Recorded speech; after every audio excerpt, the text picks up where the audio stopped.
Hey guys, still there. Today we're going to have a look at the leaders that you can have in Steel Division. Initially I thought, well, leaders, what the hell, are these like command infantry from Wargame Red Dragon or something like that? No, they're not. They work completely differently. And the game, to some extent, shows you exactly what they can do, although it's a bit vague about it. For example, I have here the arm leader. These guys are officers, and if you highlight this icon, you can see they're a platoon leader squad. Now, this does not mean that they can only lead, for example, infantry. These bonuses carry over across different unit categories. And of course, you don't have a leader for an anti-tank unit, but you can use one of these. And there is a really good point to using these leaders, because they have these bonuses.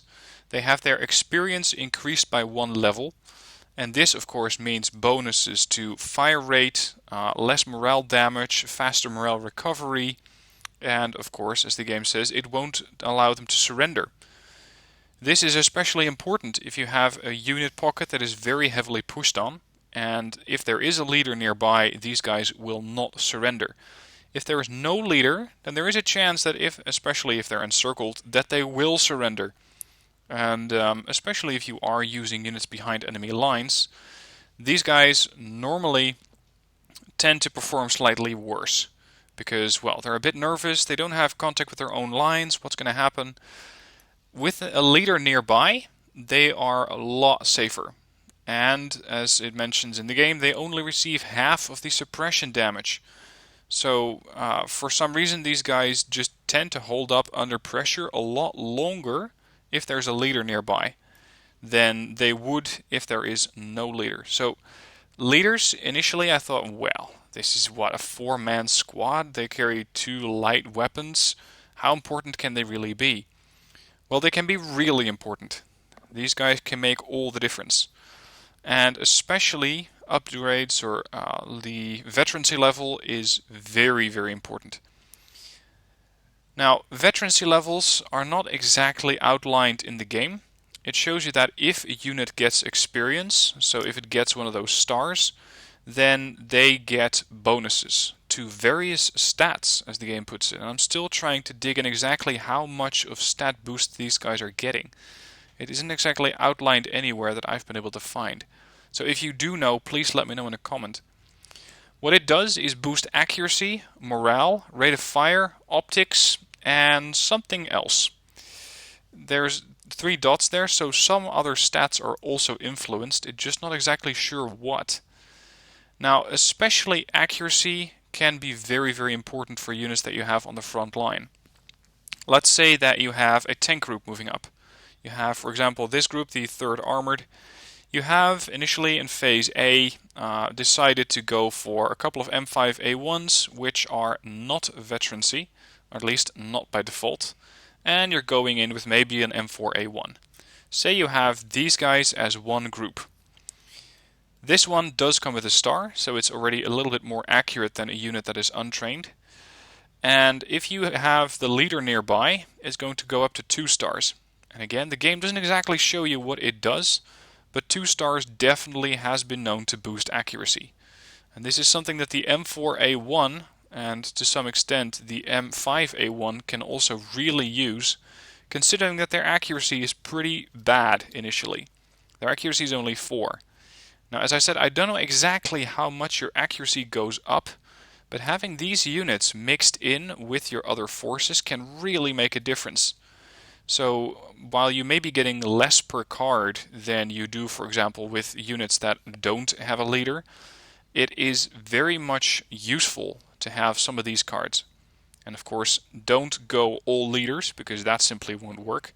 But trying to mix them in, let's say in a ratio of 1 to 5, or in, let's say, a tank group of 4, say 3 or 4 tanks, you have 1 leader, that could really help out the whole group. If you have an infantry group, or if you're fighting inside a town and the infantry is taking a lot of suppressive fire, then at some point they will stop working. But if you have a leader nearby, that can make a difference. Now, for leaders, I would recommend that you try to get them as cheaply as possible, because the unit itself doesn't actively engage in the battle. They are just there to service as a boost to all surrounding units. So if you can get these guys for, let's say, the engineer leader for 20 points, that would be a good deal. In this deck, I have them in the combination with the M3A1 HT because I really like that vehicle. But that does make them pretty expensive at 45 points. So the choice is yours whether you want to make them expensive or cheap. And I would recommend that you bring them in early. Because especially in the early phases, if these guys, let's say one of them, can boost 4, maybe 6 squads of the rifles, then that is going to give them a nice boost to veterancy. It's going to give them a nice boost to not getting suppressed as quickly. It's going to give them a boost to morale, and if, God forbids, your forces get surrounded, they are not as likely to surrender. At least they won't be panicking as much from it, and surrender is absolutely not allowed. Now, how do you mix these guys in? In a town, I would use the army leader, or the armored leader. These guys are not especially fast, 7 kph. If you're using something more along the lines of an armored push, or you have a highly mobile force, then go for something that has a, let's say, a command in a tank. Because these things tend to be reasonably survivable, and it also allows you to keep up with the main push. Now, other categories don't have leaders, or at least not that many of them. You do have them here in support. You got the M20 Command. And the M20 Command is another one of those nice fast units. It is, however, pretty fragile. The thing that the M20 Command, when compared to, for example, the M5A1 command tank has, is a bit, come on game, let me compare these, is a bit more speed. It also is about half the price, but it also has half the armor. So when comparing these units, always think which units are going to be the most useful. And maybe, if you're going heavier on an infantry push and you want to keep it cheap, you don't bring in Command M5A1, you bring in the M20 Command. So this is something that I will leave to your consideration. Now, something else that you can do with command units, or rather against them, is try to specifically pinpoint those units when targeting the enemy. If you see that the enemy has, for example, a tank group that's coming at you in, let's say, Phase A, it's a couple of these M5A1s, maybe the M4A1, and one command tank. These guys, the M5A1s and the M4A1, are all going to be performing much better thanks to the veterancy that's being provided by the command M5A1. So what you want to do is shoot this thing first. Make sure that the command M5A1 dies, and then your troops are going to have an easier time fighting the command M5A1s and the M4A1s.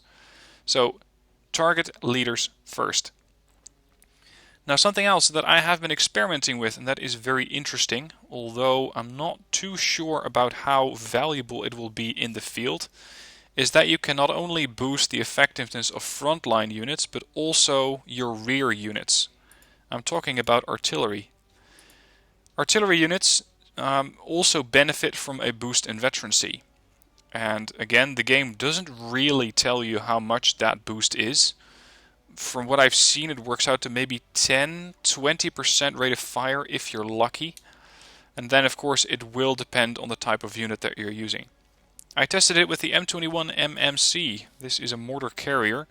And when this unit had a leader nearby, it was actually able to fire quite a bit faster than the one that doesn't have one.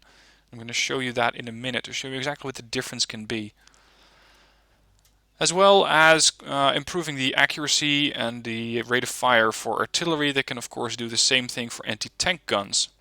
So if you have a position where you're going to be finding yourself in the open or across an open field with more tanks ahead, and you want to make sure that you have a very, very accurate anti-tank gun, you could go, for example, for the M1 gun, the 76mm.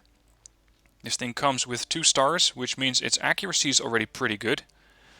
If you boost it with a commander, or a leader as they're called, you're going to boost that up to 3 stars, which means that the unit is going to be extremely accurate. And this is something that can really make the difference. Now, as for support units, these can also be boosted. They can get quite a bit of help. So say that you're dealing with quite a bit of infantry and you have one of these heavier anti-infantry units. Let's switch to the other deck, the UK deck for that, where you have the AVRE. AVRE usually has a rate of fire of 2 rounds a minute. This is really, really slow. If you can boost that rate of fire by having a commander nearby, then that can make a difference. And that can really help out your infantry, or really suppress the enemy infantry a lot more. So make sure that you bring those commanders. And in case that it's not quite clear which ones you bring, it's the ones that have a star on the top left of their unit thumbnail. That's how you can recognize them, and that's the ones that you want for command. The other ones that just have a star, those are nice, but that's just veterancy. That's experience.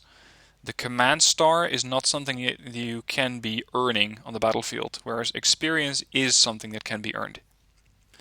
Alright, I'm going to load up a game where you can see how effective this can be for infantry or for artillery, and then let's have a look at what the difference is in rate of fire.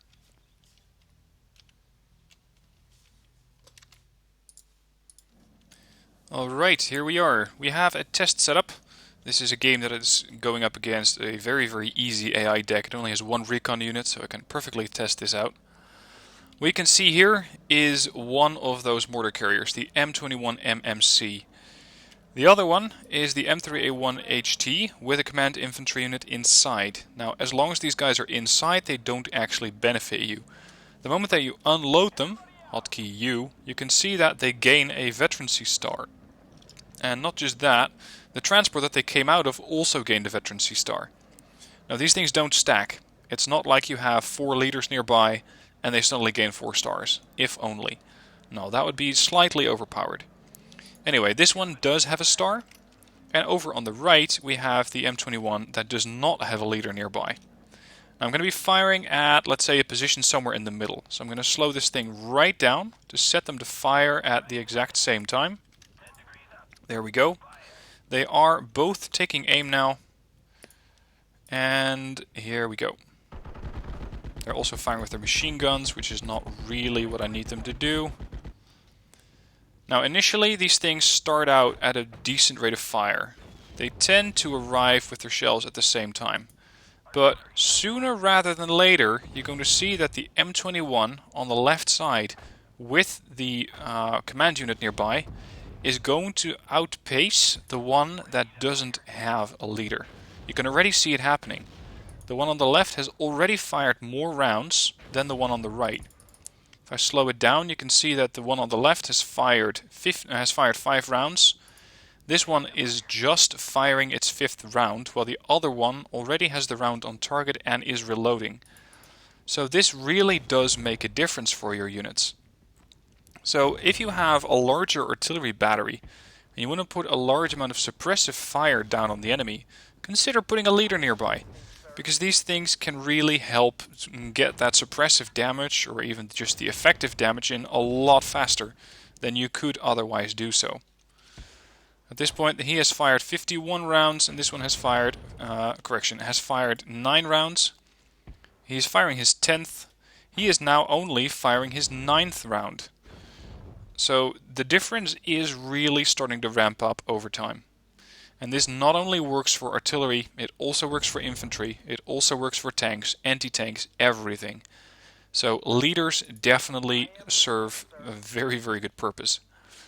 Again, which units are going to be most effective for your deck is not something that I can cover in this video. It's something you're going to have to discover for yourself. As a rule of thumb, I'd say if you have a fast unit or a fast moving group of units, make sure that you bring a fast commander, not a command infantry unit. Command infantry is much, much better served with slower groups, let's say anti-tank guns where they can hide somewhere, maybe AA if you really want them to be effective. And you could have them inside a town or near a town that is going to take quite a bit of fighting. That's when you can use the command infantry unit. And take note, the moment that I put these guys back into their transport, we're going to see the veterancy stars disappear. His veterancy is gone and his has been reduced to 1 star. So these guys don't do anything when they're merely sitting inside their transport. But you offload them, and there's your veterancy back up. So that's how you can use the command units. They are very, very handy. Don't overlook them. They can make all the difference. And if you get a chance to snipe the enemy commander, do it immediately, because all the forces around them are going to be a lot less effective, thanks to that loss of veterancy. That's the end of the video. If you have any questions, let those down in the comments. And if you have any suggestions or additions, then please put those in the comments as well. Let me know what you think of the video. I hope you liked it, and I'll see you soon for more Steel Division guides and gameplay.